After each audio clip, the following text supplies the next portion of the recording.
similar question on the same topic. Assalamu alaikum, Sayyidi. Salam rahmatullah. In case of arranged marriages, mostly in India and Pakistan, how can we determine if our relationship aligns with God's will, and how should we handle them? Yeah, there is no way to determine. This God's will is highly overspoken as if it's something easy to achieve. So inshaAllah this was Allah's will. No, Allah's will is very difficult to achieve. This was your will, this was the will of your aunties, your moms, your fathers and your families. Allah's will is something that requires an immense amount of struggle. How to achieve what Allah has written for a servant, that's a servant whom is in the oceans of taslim and submission. So we can fairly assume then majority, a great huge majority is based on their own will. So we have to understand our will before we try to go towards Allah's will. In our will, is it trying to move towards the will of Sayyidina Muhammad and the will of Allah. So are we a person who lives from ati'ullah, ata' means the will, wa ati'a Rasul, do you have the ata' and the following of Prophet wa ulul amri minkum, and you are following and adhering closely to the teachings of these ulul amr. That's the whole understanding of tafakkur. Every time you're meditating, contemplating, you say, I'm not, my reality is not lining up with the shaykh, because your will is something else, the will of the shaykh is something completely different for you.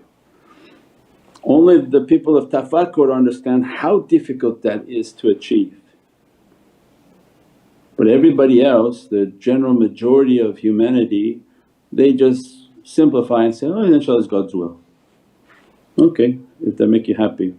But from the people of ma'rifah, 99.99999% they're following their own will, which includes the will of their family, the will of their forefathers. Even their religion is not based on religion, it's based on the belief of their fathers. And Surah Yasin describes, you must ask somebody, why you don't believe in tawassul? This is the way my father taught me. So this is what the Qur'an is saying, your belief is from the belief of your fathers. So everyone just sort of inheriting something and going with that. Then that's why we said when the kingdom of Allah's coming, then we'll know what Allah's will is. When we see the people around us 1, 2, 3, 4, they're gone. They didn't make it into that finish line, because now Allah's will become more clear.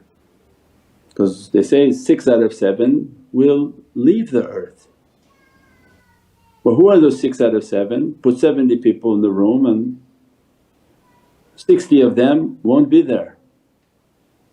So these are days of immense trials, immense difficulties, and that's why first before we can speak about Allah's will is first try to align our will with the will of the Divine. So meditate, contemplate, make your connection. As soon as you make your connection, your understanding of the shaykh is teaching this, the shaykh is teaching this, the shaykh is teaching this, and now I'm going to challenge my will to follow the teachings of the shaykh. But oh shaykh, I can't do it all the way. So then don't do it, but you understand how the will is difficult. I can't adhere to what Prophet is advising. So everything's a challenge. You tell people, don't do like this, they do exactly like that. And you see now how strong your will is. They say, don't do like this, and they do immediately the next day they do that. So the will of humans is not something easily understood. Somebody likes chocolate and the shaykh says, here eat this chocolate every day. Oh, they get so angry.